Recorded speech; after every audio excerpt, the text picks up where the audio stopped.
posible, pero su servidor, David Cadena, va a estar en este momento compartiendo este espacio. Y bueno, quiero compartirles que el día de hoy vamos a tener a una gran persona dentro del gremio del derecho electoral, dentro del gremio de las políticas públicas para poder implementar todo lo que tiene que ver con relación al derecho electoral, que muchos de los mecanismos eficaces para una democracia eficaz es el tema de los JDCs, el tema de los juicios políticos, de los derechos civiles del ciudadano, para poder implementar y para poder establecer esta idea de protección. Esto, pues bueno, tiene una finalidad. Esta finalidad tiene que en este momento se acerca con nosotros y está en este momento presentándose, y si me lo permiten voy a presentar a nuestro invitado del día de hoy, es el maestro José Ramírez Salcedo. El maestro José Ramírez Salcedo, si me lo permiten, les voy a dar una breve semblanza de la gran experiencia curricular que tiene. Sin embargo, para efecto de hacer práctico este curso y por el tiempo que finalmente es el que nos apremia, él es experto en materia electoral. Él es abogado por la Universidad de Guadalajara, maestro en Dirección Internacional por el Instituto Tecnológico Autónomo de México. Asimismo, es maestro en Derecho Electoral de la Escuela Judicial Electoral del Tribunal Electoral del Poder Judicial de la Federación. En el ámbito electoral, ha sido consejero electoral local del Instituto Federal Electoral e Instituto Nacional Electoral. Asimismo, ha sido presidente de la Asamblea Municipal Electoral y magistrado del Tribunal Estatal Electoral, todos en el estado de Chihuahua. Y recientemente ha sido designado coordinador adjunto de la presidencia del Instituto Estatal Electoral de Chihuahua. Como sabrán, en este momento nos encontramos con un experto en la materia y con un experto en el tema del derecho electoral. Maestro José Ramírez Salcedo, bienvenido a este su espacio de Lex Informa. Bienvenido, maestro. Muy buenas tardes. ¿Cómo está? Muchísimas gracias. En primer término, por supuesto, infinitamente agradecido por la invitación de la que he sido objeto a Lex Informa, particularmente a su director, el licenciado René Castelán, y por supuesto a usted, licenciado Cadena, que nos acompaña en la moderación. Efectivamente, tengo alguna experiencia, no tan profunda como me gustaría en el área electoral. Y bueno, vamos a platicar un poquito sobre esta nueva normalidad, que ya no es tan nueva, relacionada a las elecciones en estos tiempos de la nueva normalidad. En primer término, vamos a poner un poquito en contexto dónde estamos parados. Estamos justamente, y lo celebro, que sea este día 6 de mayo, porque estamos justamente a 30 días, estamos a un mes exactamente de que en México se realicen las elecciones federales que renovarán en su totalidad a la Cámara de Diputados, o bueno, no necesariamente en su totalidad, pero que sí implican la elección del total de los diputados.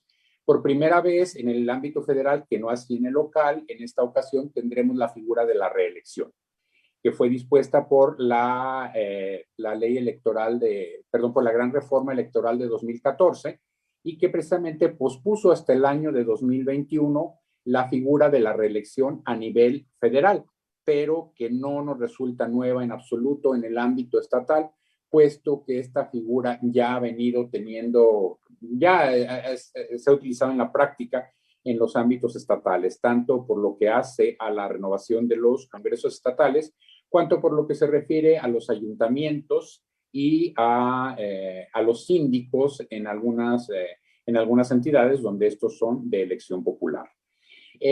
Pongámonos en contexto, estamos justamente a una semana de cumplir 14 meses desde que la Organización Mundial de la Salud declarara el estado de pandemia mundial. Fue justamente el 13 de marzo de 2020 cuando fue declarada esta epidemia del virus SARS, bueno, lo que conocemos como el COVID-19, y que debe su nombre justamente al año de 2019.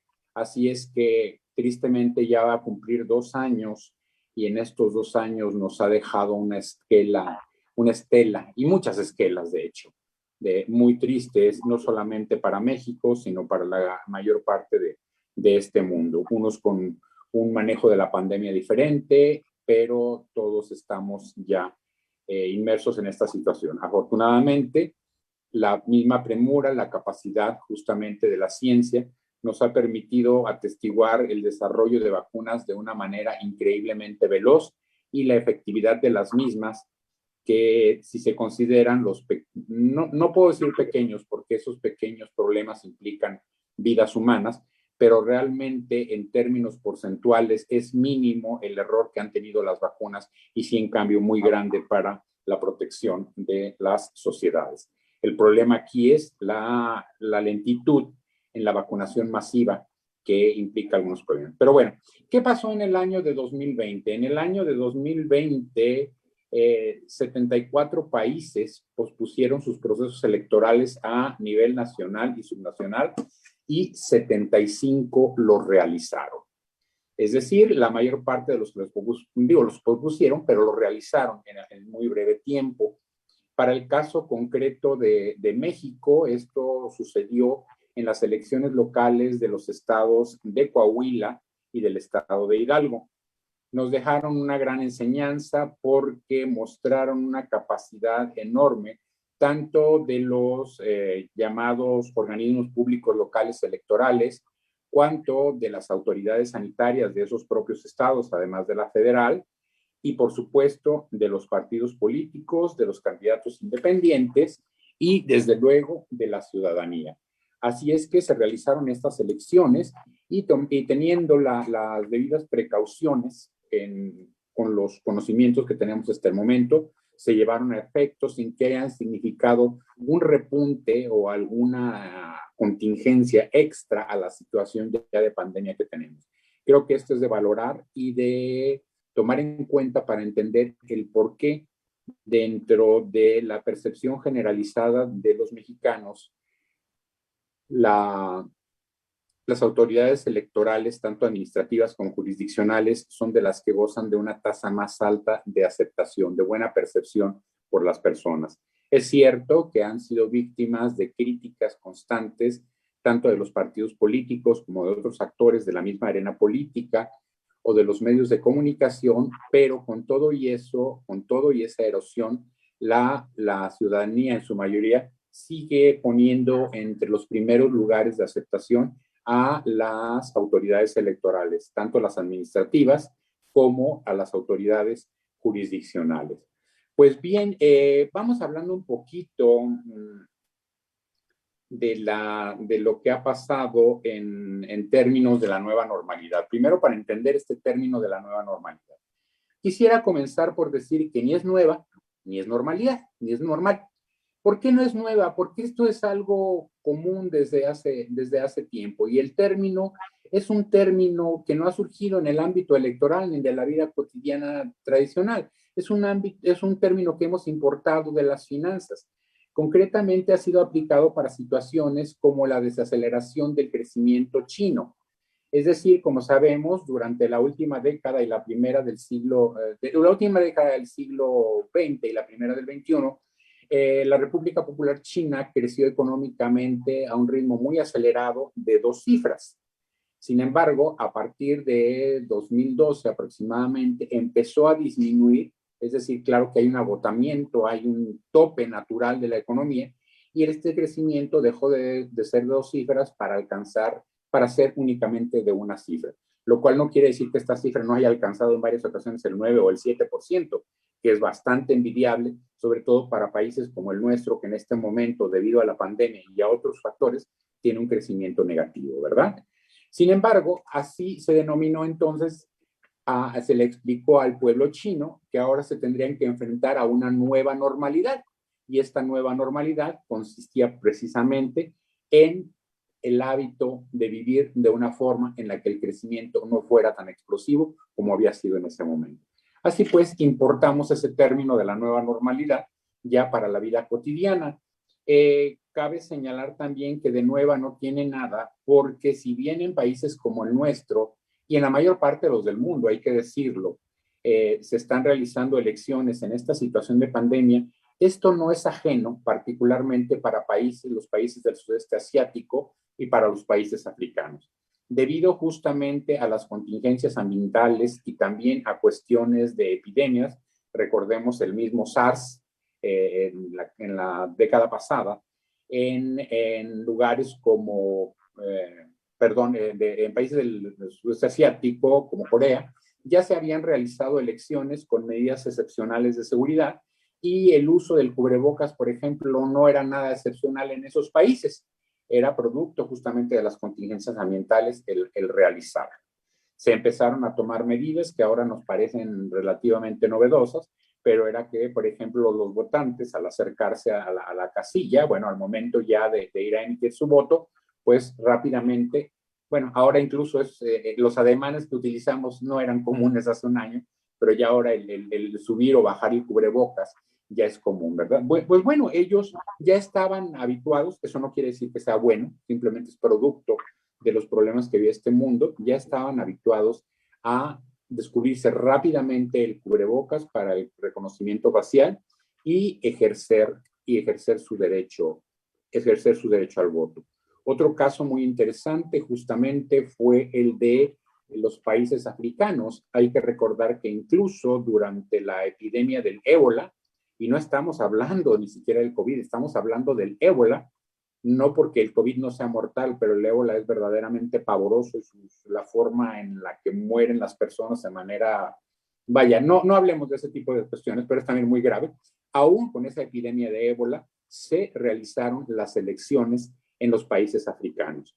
¿Esto qué quiere decir? Que la democracia no puede detenerse y que las elecciones no pueden detenerse. Hay que reconocer también que la epidemia ha tenido un efecto perverso de pronto en gobiernos y en partidos. ¿Cuál ha sido ese efecto perverso? El incentivo enorme a posponer las elecciones.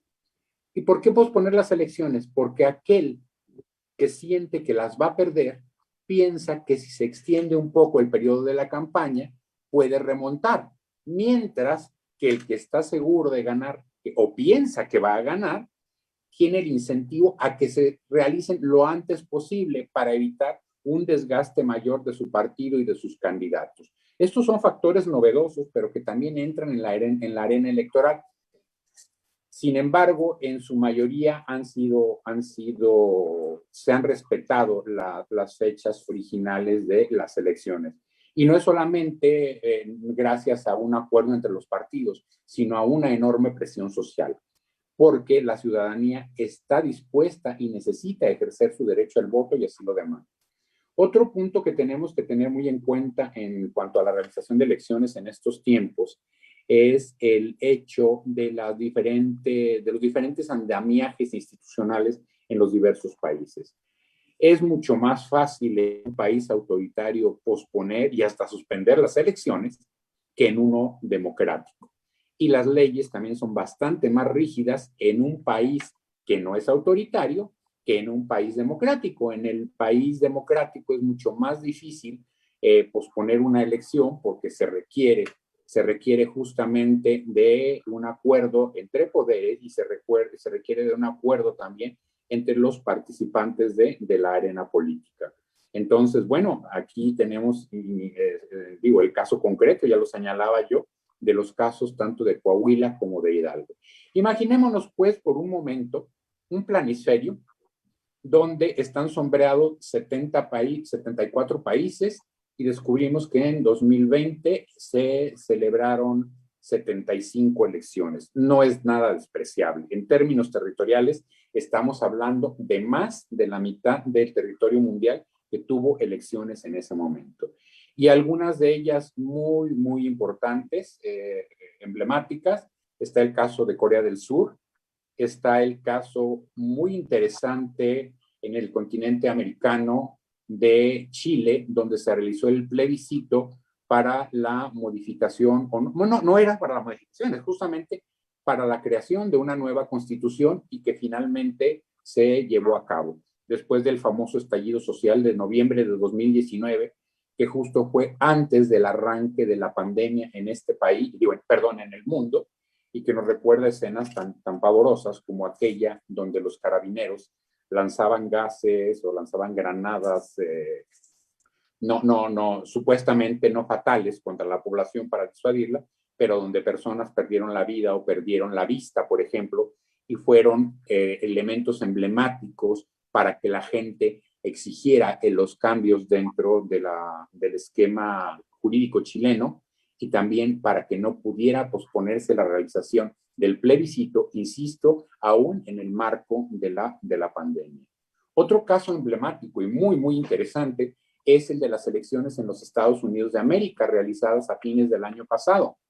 Ahí hay que entender un punto muy importante en la realización de estas elecciones, que fue el hecho de que hay una tradición ya en los Estados Unidos que no es tan fuerte en otros países como lo es el federalismo y como lo es el uso del voto electrónico, como la realización del voto electrónico y el voto postal, fundamentalmente el voto postal.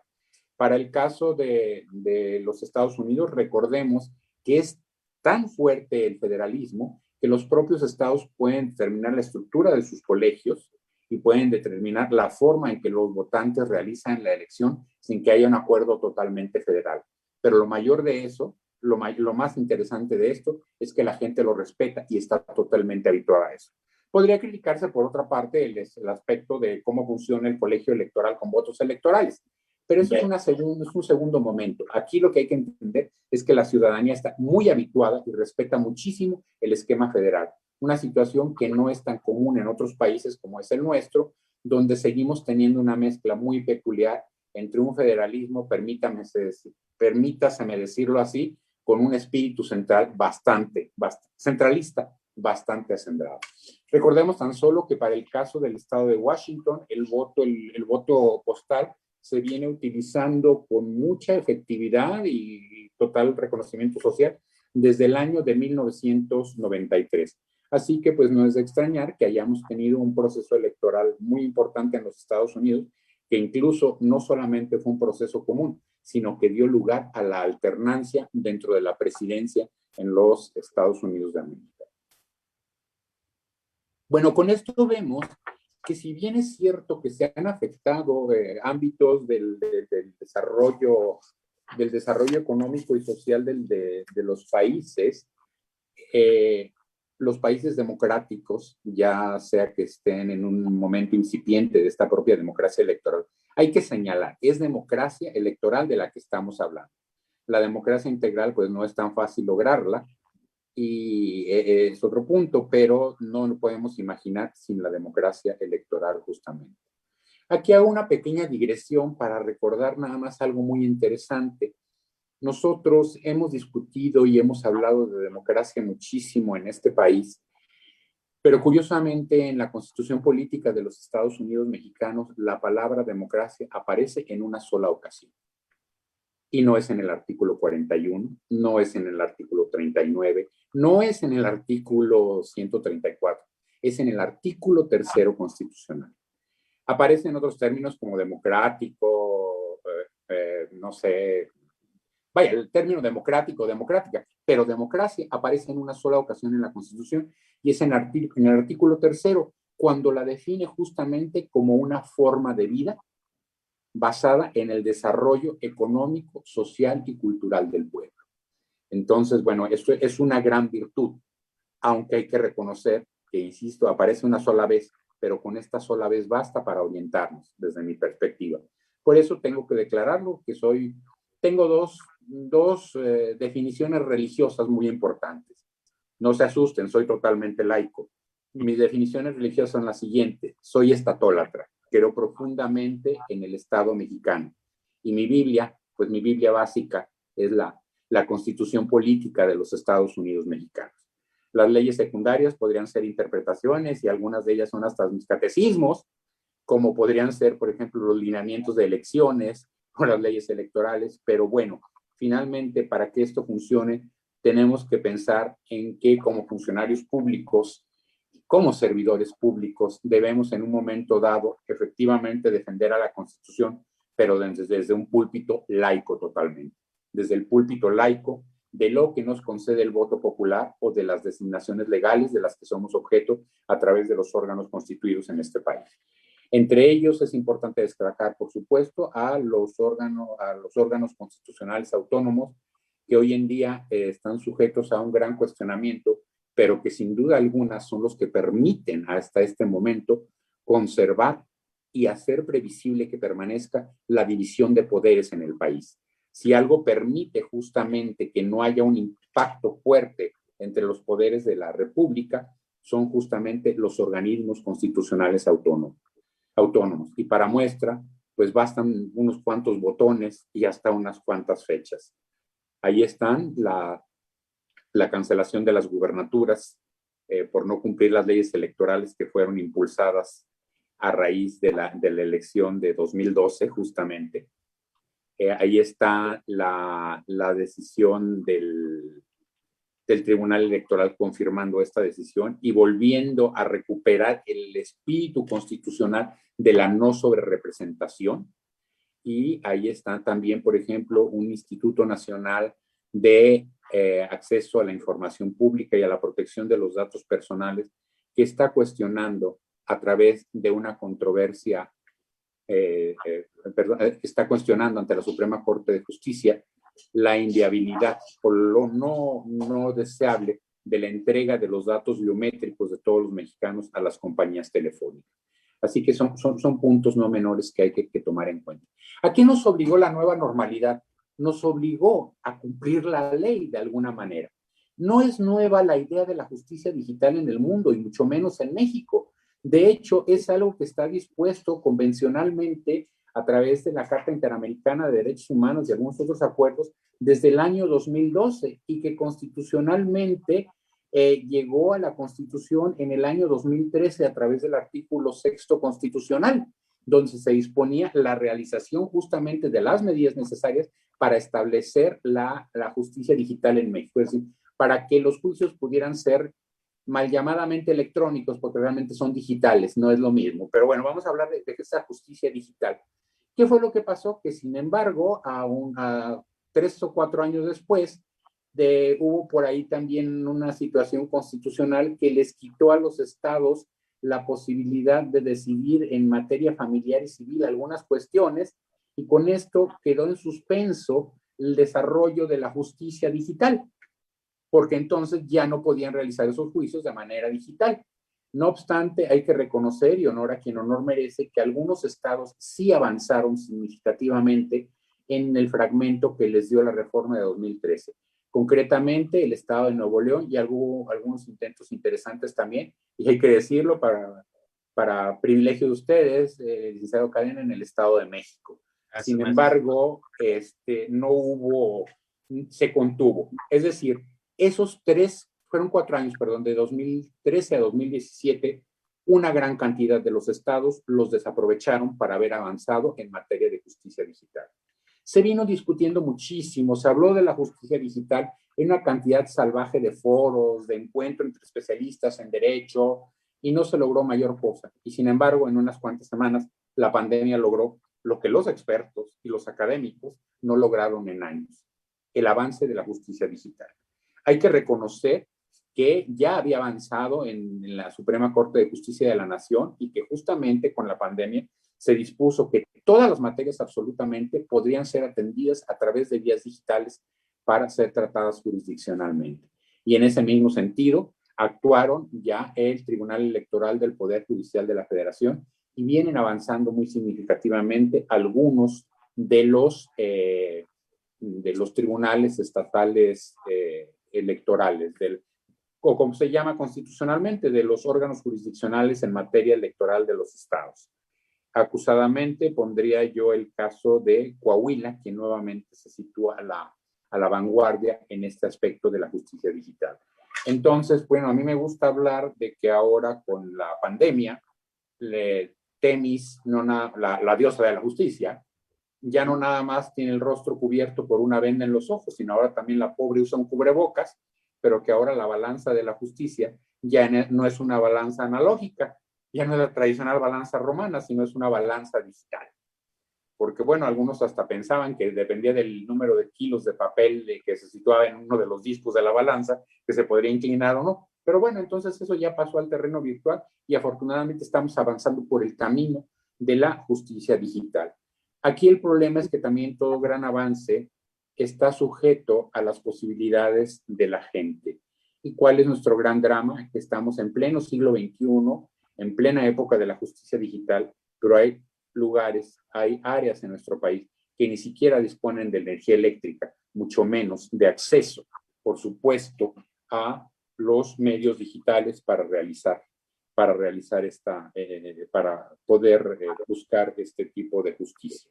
Sin embargo, esto está presionando mucho, por supuesto, a los órganos jurisdiccionales y desde luego al Congreso de la Nación y al Congreso y a los congresos locales para buscar la forma en que los recursos fluyan hacia la digitalización de la justicia. Creo que es un punto bien importante y que hay que rescatar. ¿Qué pasa ahora? También, otro punto muy importante. Nosotros estamos habituados a oír hablar de veda electoral. La veda electoral, esa prohibición a hablar hablar de avances de las administraciones locales o federales en cualquier área, excepción hecha de educación, salud y, por supuesto, el término se me olvidó ahorita, pero es protección civil, perdón, de protección civil en casos de desastres. Y bueno, esta veda lo que introdujo también ahora es que, se quiera o no, las autoridades de salud se convierten en aliados y una nueva parte justamente de quienes hacen las elecciones, de quienes organizan las elecciones. El día de hoy tiene que tenerse el concurso de las autoridades de salud para poder realizar las elecciones y valorar la situación en la que se encuentran los estados al momento de realizar las elecciones. El panorama es interesante en este momento en el país, porque si bien es cierto que la mayor parte del país ya aparece en amarillo, y bueno, cuando aparece en amarillo no estoy hablando de cuestiones de coloración de piel, por supuesto, ni tampoco de una epidemia vaya, esto que provocan los mosquitos, se me olvida en este momento, pero que te pinta la piel de amarillo. Estamos hablando que ya estamos muy acordes, ya tenemos muy internalizada la idea del semáforo epidemiológico. E insisto, es cierto que en muchos estados están en amarillo, pero algunos otros algunos en verde, pero algunos otros están en naranja, incluso un subtipo del semáforo que hubo que inventar. Ya no nos alcanzaron los 3 colores, ahora ya tenemos naranja y naranja intenso y rojo no tan intenso y cosas por el estilo. Pero el punto es que en los estados que están en semáforo naranja, hay que prever y hay que tener el buen deseo de que no se vaya a convertir en rojo, porque provocaría un gran problema si estuviésemos en rojo para el 6 de junio próximo, porque no se interrumpirían exclusivamente las elecciones estatales, sino las federales, y ahí nos tendrían en un problema bastante grave, porque jurídicamente, ¿cómo cerraríamos una elección federal? Pero bueno, no, para citar a un expresidente de ya muy vilipendiada figura, aunque la frase es hermosa, pues no seamos agoreros del desastre, ¿verdad? Esperemos que la situación así lo permita y sobre todo estoy seguro también que la gente, bajo cualquier circunstancia, saldrá a votar. Un elemento que había olvidado mencionar y que no puedo dejar de hacerlo y es muy importante, y volviendo a los casos de Hidalgo y de Coahuila, es que lejos de lo esperado incluso por los propios partidos políticos y las autoridades electorales, la participación política de la ciudadanía no se vio disminuida dentro de los estándares tradicionales. Por supuesto, nunca hemos alcanzado el 100%, ni lo alcanzaremos, y nuestra participación no siempre es la deseable, o sea, dependiendo del tipo de elección, oscila entre el 30 y tantos por ciento y el 60%. Pero en el caso de estas elecciones locales en Coahuila y en Hidalgo, la participación fue de alrededor del 40%, puntos más, puntos menos, que está justo dentro de las expectativas del comportamiento tradicional de la sociedad hacia el ámbito electoral. Es decir, la gente está muy consciente de lo que es ahora el uso de su voto. Así es que son puntos que no debemos pasar de largo. Son muchísimas las cosas de las que me gustaría hablar, pero el tiempo es un enemigo terrible, así que hay mucho que nos ha traído la pandemia, grandes enseñanzas y entre ellas también a darnos cuenta de que el modelo de comunicación política como lo conocemos actualmente, ya sospechábamos que había entrado hace ratito en obsolescencia. pues ahorita no es una sospecha, es algo totalmente confirmado. Es obsolescente totalmente. ¿Por qué? Porque es un modelo de comunicación política que, si bien se desarrolló en este siglo, está inspirado en una percepción del siglo pasado, donde la radio y la televisión eran los puntos de convergencia de la ciudadanía para acercarse a los mensajes no solamente comerciales, sino también políticos. Y en los últimos años, las redes sociales han desplazado radicalmente a estos medios. Hay intentos muy interesantes de normar el uso de las redes sociales, pero aquí me valdría del famoso refrán español que dice: ¿quién le pone puertas al monte? Es punto menos que imposible. ¿Cómo vas realmente a monitorear efectivamente una red social cuando es tan fácil abrir una cuenta con un nombre ficticio y vertir los contenidos que tú quieras? Y cuando se te la bloquean en un país, la puedes abrir en el otro y trascender las fronteras sin ningún problema. Es decir, tenemos que cambiar el enfoque. Lo que hay que controlar no es las redes sociales, sino en todo caso detectar aquellos mensajes que han sido inadecuados para tratar en un momento dado, y siempre y cuando el marco legal te lo permita, concatenarlo a otros elementos de juicio para poder tomar una decisión y sancionar a un actor político. Pero insisto, ya nuestro modelo de comunicación política es obsolescente en estos momentos.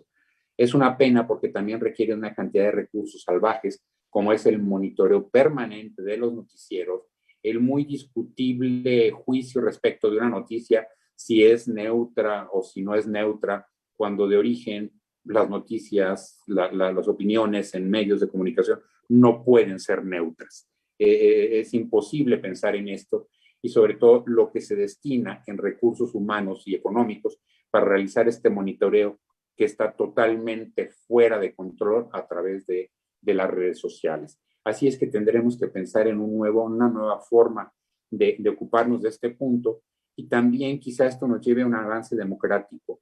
Hay que recordar que el mismo presidente del Instituto Nacional Electoral habla de que nuestro andamiaje normativo electoral es barroco. No, yo no diría que es barroco, yo diría que es churrigueresco. Vaya, si se me permite, el mismo Politburó del Comité Central del Partido Comunista Soviético de los años de Stalin envidiaría la normatividad y sobrenormatividad que tenemos en el ámbito electoral. De hecho, hay una expresión de ese también gran electoralista, y que por cierto no le permitieron ni siquiera, perdón, utilicé un término equivocado, perdónenme, no es que no le permitieran, no aprobó los exámenes que lo pudieron haber llevado a ser parte del Consejo General del Instituto Nacional Electoral. Estoy hablando, por supuesto, de Jorge Alcocer. Jorge Alcocer nos dice que en México realmente no existe una legislación electoral, no hay leyes electorales, lo que es una miscelánea electoral. Y tiene toda la razón. Lo que tenemos es una miscelánea que va cambiando de acuerdo a las circunstancias de la arena política. Son muy pretenciosos los actores que hablan de la gran y definitiva reforma político-electoral. Pues esta ni es posible ni es deseable, porque si hubiera una reforma electoral definitiva, ya no estaríamos al frente de una democracia y de un país en movimiento, sino en un esquema totalmente autoritario, y eso de ninguna manera es deseable. Pero bueno, esa es la situación que enfrentamos en este momento, y para tratar de cerrar un poco mi argumentación, recordemos que en este año 2021 ya se han realizado 16 elecciones ya no me voy a ir al mundo, quedémonos en América Latina, porque si no, nunca acabamos. 16 elecciones en América Latina. De esas 16 elecciones, algunas tan importantes y tan cuestionadas como la del Ecuador, algunas en proceso incluso muy discutible si se realizan o no, como ahora las chilenas para poder determinar la Constitución, que es un caso fascinante y ojalá algún día podamos platicar de eso. Y bueno, y estamos también ante las elecciones. Bueno, ya se realizaron 16. Y dentro de las que están proyectadas para este año, pues están obviamente las que dentro de un mes nos tendrán a nosotros frente a la urna, con el cubrebocas puesto, con las manos engeladas y con la decisión a tomar en ese momento.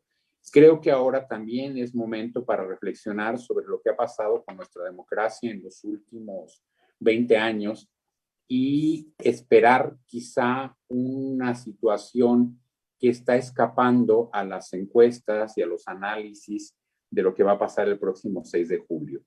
Recordemos que nuestra Nobel Democracia cambió radicalmente en el año de 1997, tanto porque un año antes había sido dado la autonomía total a los organismos electorales y al Poder Judicial de la Federación en su tribunal electoral, cuanto que por primera vez en la historia, en 1997, no hubo mayoría, no digamos absoluta, sino ni siquiera mayoría simple en el Congreso de la Unión, lo cual jamás se volvió a alcanzar hasta el año de 2018. Es decir, durante 21 años llegamos a la edad adulta bajo cualquier perspectiva mundial, en cuanto a un comportamiento democrático que obligaba a los partidos políticos a realizar acuerdos para poder llevar adelante reformas constitucionales. Esto se rompió totalmente de manera típica en el año de 2018, pero vamos a ver que puede ser muy interesante, sobre todo con las decisiones que ha tomado la autoridad, tanto administrativa como jurisdiccional, de no permitir la sobrerepresentación, atendiendo totalmente al texto de la Constitución, como al comportamiento que puedan tener los votantes y quizá nos lleven de regreso a una situación en donde el acuerdo político, el acercamiento mayor hacia un esquema futura y deseablemente parlamentario sea posible en nuestro país. Perdón, no sé si estoy dentro del tiempo. No, al contrario, maestro, yo muy interesado por toda la plática que usted nos está dando a todo nuestro auditorio, pero sí, evidentemente yo quisiera convalidar los comentarios que nos hace maestro José Ramírez en el sentido de que, como lo comenta, desde el 10 de junio, como bien sabemos, de la reforma constitucional en materia de derechos humanos, en cuanto a este nuevo control de regularidad normativa para poder interpretar y establecer los mecanismos de protección hacia los ciudadanos con relación al tema de derechos humanos, me vienen 4 principios básicos, que es el de universalidad, interdependencia, indivisibilidad, y en relación al tema de la conferencia que nos está usted haciendo conocimiento de las elecciones y la nueva normalidad, tiene este principio que es el de progresividad. Y cuando hablamos de la progresividad es esta gradualidad y temporalidad en cuanto al el uso y el disfrute de estos derechos humanos. Y en cuanto a estas obligaciones que tiene el Estado frente al respetar, proteger, promover y garantizar.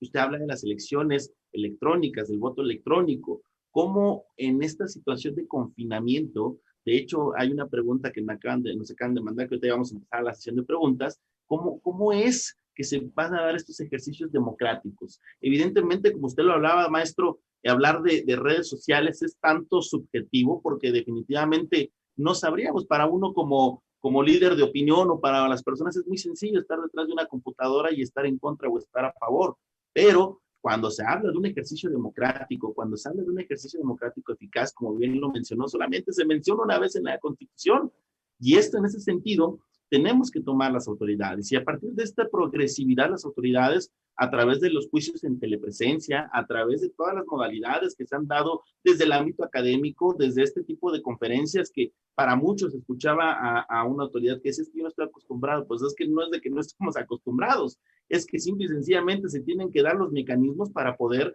regular y para poder establecer justamente la impartición de justicia y justamente la protección de los derechos políticos electorales de los ciudadanos a través de las instancias jurisdiccionales. Maestro, nosotros estamos muy encantados, en verdad, que nos gustaría, si usted nos lo permite, poder continuar en alguna otra ocasión que su tiempo lo permite y sobre todo su agenda lo permita, maestro José Ramírez.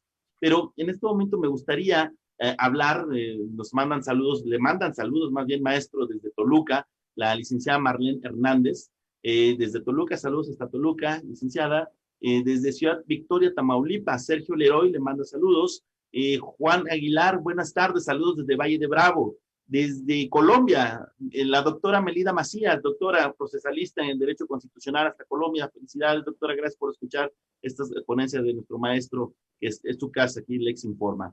Y nos pregunta directamente Alfonso Adrián Ramírez, nos dice, ¿qué pasaría si la pandemia se extendiera a las elecciones federales? ¿Se pospondrían? ¿Las autoridades prorrogarían su mandato o hasta qué situación se llegaría a cabo?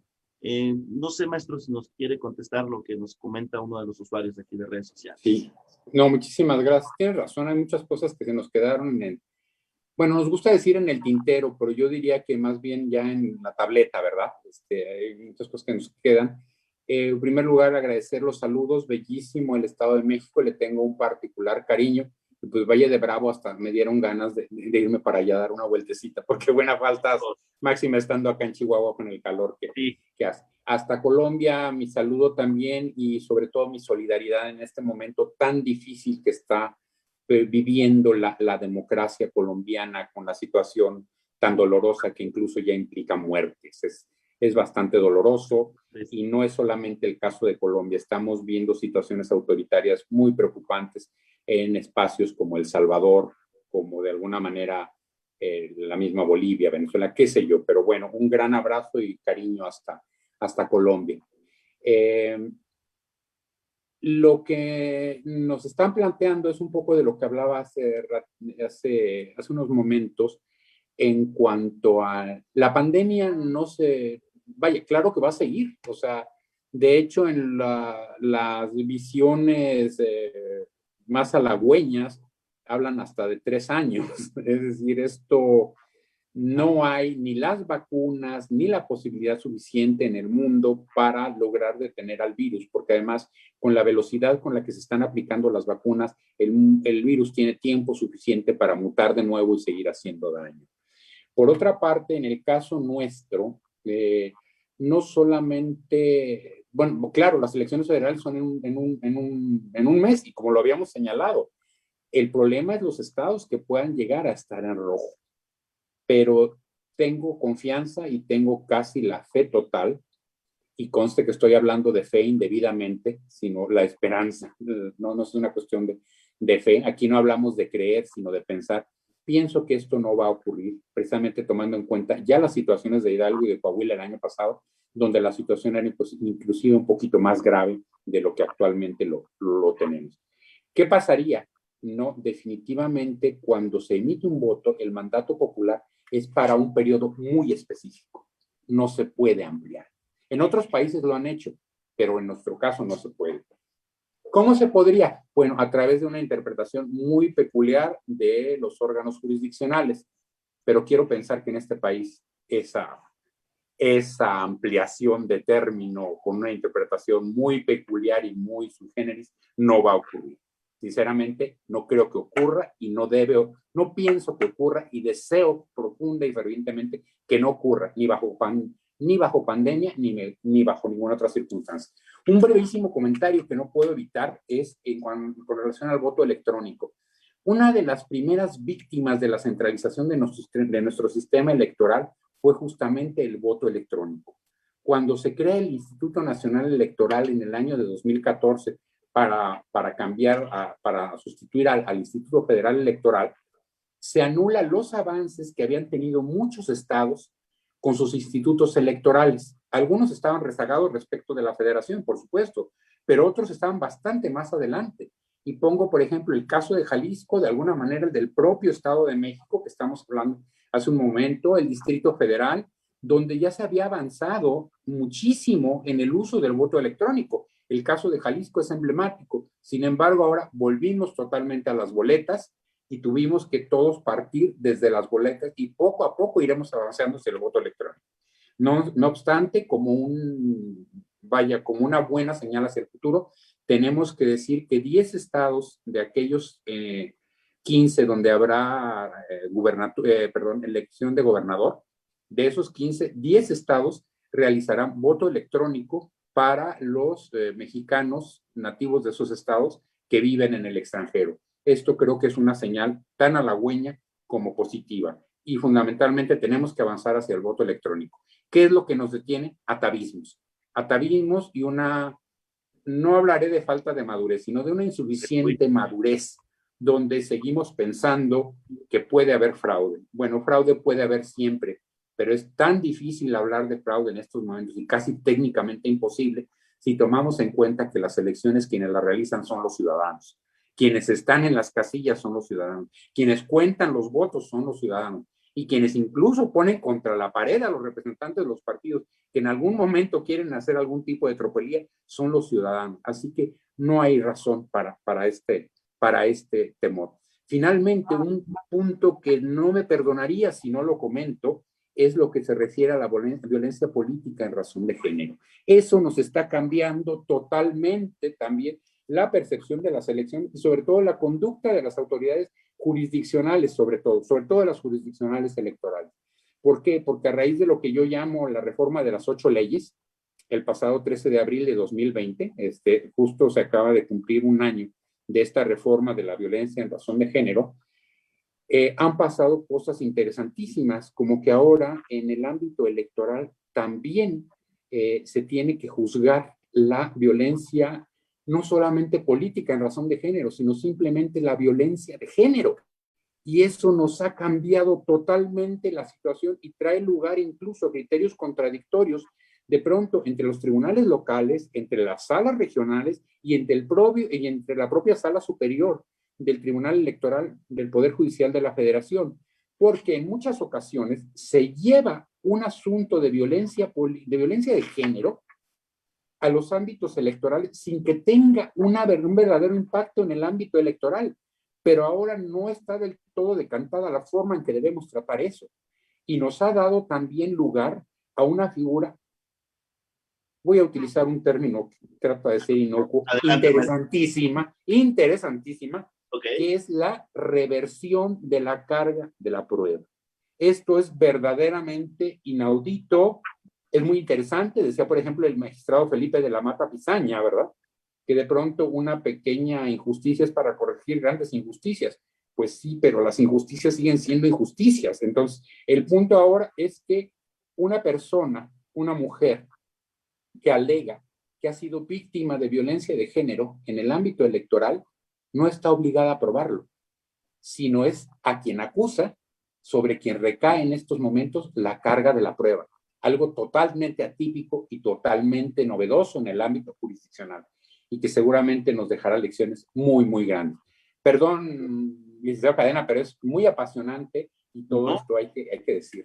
Y estoy totalmente de acuerdo. Tenemos una reforma, pues prácticamente a un año que se acaba de dar esta reforma de violencia política y que se han dado resultados, porque todas estas situaciones, le platico el caso del Estado de México, el caso de los temas de los municipios que se han dado, en donde la elección continua a través precisamente de estos ejercicios democráticos, novedosos, evidentemente, pues bueno, los quienes están postulándose para cargos por cuestión, hay un partido que por cuestiones de género, pues le correspondería a una mujer, pero bueno, se contrapone con la elección continua y se contrapone con lo que dice la Constitución, y entonces se está estableciendo ahí los mecanismos de violencia por razón de género. Entonces, esta violencia política es un tema que yo creo que estaría interesantísimo, maestro, que usted nos lo pudiese ayudar para poder compartir con toda la comunidad del Lex Informa. Mientras, maestro, le platico que hay muchas preguntas. De hecho, nos comenta Isabel Cajica Zárate. Saludos, maestro José Ramírez Salcedo. Gracias por compartir sus conocimientos y experiencias. Presente desde Tlaxcala. Doctora Melida Macías. Buenas tardes, doctor José Ramírez. ¿Cree usted que en un país como Colombia el voto electrónico sería un medio efectivo para controlar la corrupción y la manipulación electoral? Nos están preguntando, maestro, desde Colombia, la doctora Melida Macías. Correcto. No, pues antes que todo, muchísimas gracias, provocadoras las preguntas y muy, muy pertinentes. Bueno, me recuerda la primera, por favor, se me escapó un momento, ya no es cuestión de edad, sino de modelo. No se preocupe, maestro. Nos comenta la doctora Melida Macías. Buenas tardes, doctor. ¿Cree usted que en un país como Colombia el voto electrónico sería un medio efectivo para controlar la corrupción y la manipulación electoral? Bien. La respuesta obligadamente es ambigua, sí y no. Y hagamos el análisis desde el origen. El punto o el gran problema de países como el nuestro y como el de muchos latinoamericanos, en realidad no es la corrupción. No se me tome a mal, no quiero decir que estoy a favor de la corrupción ni nada que se lo parezca, pero la corrupción es connatural al ser humano. De alguna manera la corrupción siempre ha existido. Insisto, espérenme, no la estoy legitimando. ¿Qué es lo que estoy tratando de decir simplemente? Que el gran problema es la impunidad. El problema no radica exactamente en la corrupción, sino la impunidad. Y que lo que tenemos que hacer es no incentivar la impunidad, porque entonces, si yo sé que no va a pasar nada, mi incentivo a ser corrupto es altísimo. Entonces, aquí lo que se trata es hacer efectivo el andamiaje jurídico para que la impunidad disminuya. Y aquí no se trata únicamente de la labor jurisdiccional. Aquí dice el exalcalde de Palermo, Leoluca Orlando, y uno de los grandes defensores de la cultura de la legalidad, que no necesitamos la observancia de la ley, sino ni el miedo a la ley. Lo que necesitamos es simpatía por la ley. Él utiliza una figura maravillosa que son las carretas romanas. Las carretas romanas que eran tiradas por un caballo e iban en dos ruedas. Tenemos toda la imagen por películas como Ben Hur o cualquier, hasta películas locales pretenciosas que le pusieron a alguien un casco de metal y que era romano, iba y era tirado en una carreta. ¿Qué dice? Él dice que la carreta romana, una de las ruedas es la ley, pero la otra rueda es la ciudadanía. Y que si una de las dos ruedas se rompe, la carreta nada más va a girar en círculos. Es decir, por más rápido que se mueva, no va a avanzar, sino va a dar vueltas en el mismo lugar. Así es que no es tanto el voto electrónico, sino es la maduración en la democracia. Insisto, desincentivar la corrupción y en todo caso llegar algún día, y no lo veo tan lejano, realmente la sociedad está avanzando mucho más rápido de lo que creíamos. Y como decía don Jesús Reyes Heroles, en los países la realidad se puede cambiar por el derecho y por la sociedad, pero el derecho nunca sobra y es necesario. Entonces, podemos hacer ese cambio, pero tiene que ver más que con el voto electrónico, con llegar al momento en que las elecciones sean confiables y en las que idealmente no sea necesario veras electorales, no sea necesario evitar que se den resultados de las encuestas. Yo sueño idealmente en unas elecciones donde la persona vaya en la fila y vaya haciéndole propaganda a su candidato sin ningún problema, pero con tranquilidad y sin que se considere nada peligroso, donde no tengan que estarse cuidando, donde tú puedes decir por quién quieres votar y por quién no, y en un momento dado a llegar hasta la madurez de países como en Inglaterra, donde tú ni siquiera necesitas credencial para votar, o sea, simplemente llegas, te metes a la urna, votas, y donde podrías hasta votar 5 o 6 veces si se te pegara la gana, pero tú sabes que nada más tienes derecho a un voto. Claro, esto no va a ocurrir de la noche a la mañana, pero tampoco es algo que tengamos en nuestro genoma, ni que algo que sea culpa de ser latinoamericanos. Es producto de una historia muy larga, primero de dominación colonial y después de exceso de las élites. Pero créanme que ahorita hablamos de que nos falta mucho, pero si revisamos Latinoamérica tan solo hacia la década de los 80, parece que estamos hablando de una Latinoamérica que está a miles de años de distancia. Y si les pongo México, si hablamos de 1997 y de 2017, no hay punto de comparación. Así es que no creo que pueda haber reversión en esto. Vamos para adelante, doctora, créamelo.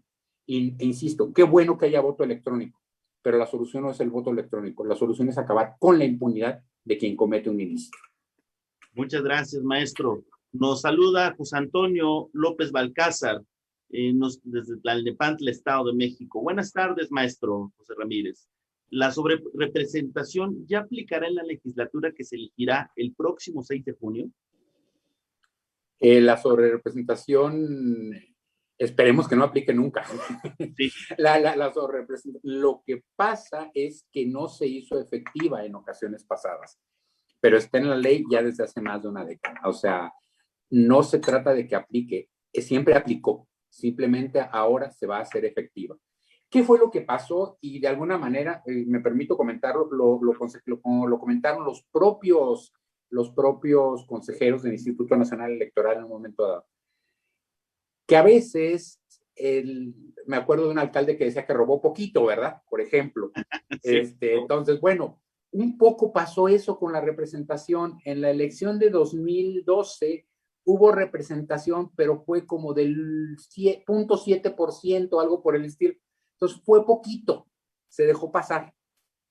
En el 2015 creció como al 1 punto y tantos, pero también se consideró que no había necesidad de meterse en mayores problemas.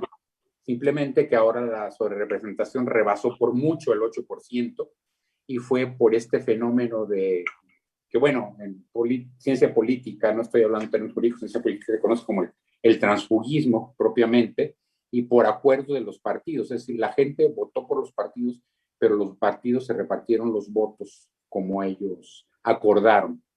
Y esto, pues, simplemente no se va a poder de tal forma que violen lo de la representación. No va a funcionar ahora en 2021. Debe estar y debió estar ahí siempre. Simplemente ahora se va a hacer efectivo. Y bueno, perdón, muy breve, se me olvidó también hace rato lo que contaba, era Tlaxcala, un saludo enorme a Tlaxcala. Y recuerdo también Tlaxcala tienen, si no me equivoco, tienen una presidenta del Tribunal Superior de Justicia y tienen también una magistrada especialista en materia de género a la cual tengo un enorme cariño. Son privilegiados en Tlaxcala, no se olviden de eso. Y pues saludos y mucho cariño a todos. Muy bien, maestro. Maestro, quisiéramos que el tiempo fuera algo que nos diera el espacio para poder hablar de distintos temas, como hablábamos de la violencia política por razón de género, que es un tema que en verdad muchas personas, muchas candidatas, muchas servidoras, muchas funcionarias que están en este ejercicio democrático todavía quisieran ver cómo interponer un JDC, cómo interponer una denuncia, cuál es el mecanismo ideal. Entonces, maestro, sería para nosotros un honor poder tenerlo con usted, ahora sí que en este foro tan... Un brevísimo comentario, si me lo permites, nada más. Sí, adelante. No olvidemos que en materia electoral, para violencia política de género, tenemos dos vías. Se determinó que la vía idónea es el PES, que es el procedimiento, sancionador, el procedimiento especial sancionador, pero también queda salvo el JDC, como tú bien lo señalas. El común es el PES, pero queda salvo el JDC. Y un poco como para echarle también leña a la mente y pensar en 2, 3 cosas. ¿Qué vamos a hacer en un momento dado cuando una persona trans demanda protección por violencia política de género, pero se autoadscribe ya en el género que supuestamente lo violentó? Es muy interesante. Por lo pronto está la salida de declararse queer, pero bueno, nos vienen unas discusiones y unas situaciones muy, muy peculiares que lo dejo ahí nada más como no para calentar, sino para ir quemando motores, la verdad. Claro, maestro, pues para nosotros sería un honor tenerlo aquí en casa en Lex Informa. Gracias. Y, maestro, ¿algo más que quisiera adicionar, maestro? Bueno, sí, solamente darle las gracias, agradecer, por supuesto, al licenciado Castelán, a usted, licenciado Cadena, a nuestra amable colaboradora que no se ve, pero que ha estado atentísima, claro, checando que todo esto funcione perfecto. Y yo diría que ella es un poco como las autoridades electorales. Si no se nota, nadie le dice nada, nadie la felicita, pero si hay un pequeño error la quieren linchar. No es el caso, es maravilloso su desempeño. Y un saludo muy cariñoso a todas las ciudadanas y todos los ciudadanos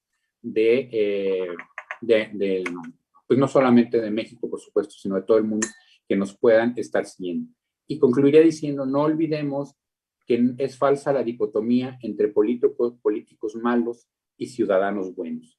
Todos, por definición, desde Aristóteles lo dijo claramente, somos animales políticos. Algunos más que políticos, ¿verdad?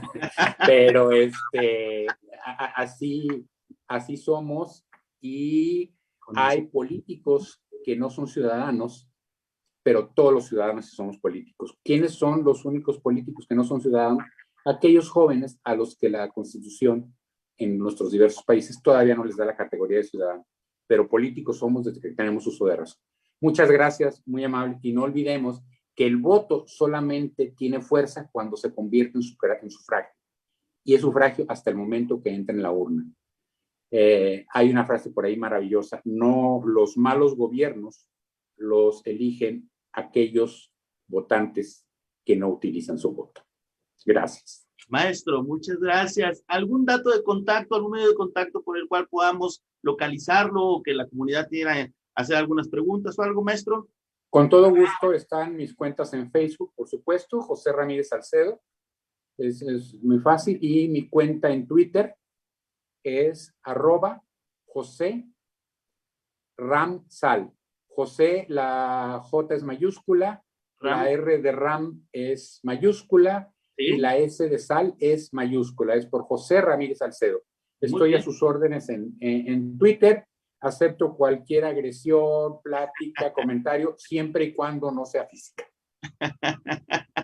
Maestro, muchas gracias por esta oportunidad que usted nos da de podernos iluminar con este tipo de materia, con este tan importante hoy en estos tiempos electorales para la mayoría de las entidades. Maestro, esta es su casa, Lexiforma, este que les habla y este moderador en representación de nuestro director, el licenciado Castelán, les habla David Cadena. También les comparto mis redes sociales, me encuentran en Facebook como abogado David A. Cadena, Twitter el pajarito azul, como le quieran llamar, Advocatus Cadena. Para mí fue un honor poder estar aquí en este espacio con ustedes compartiendo con la comunidad de Lexiforma. Maestro, muchas gracias. Esta es tu casa cuando usted guste. Muchas gracias a todo el auditorio que nos está siguiendo. El agradecimiento es mío y no se olviden, hay que votar porque si no, no tenemos derecho a exigir. Hasta pronto. De acuerdo, maestro. Hasta pronto. Muchas gracias. Gracias a todos y a todas. Saludos.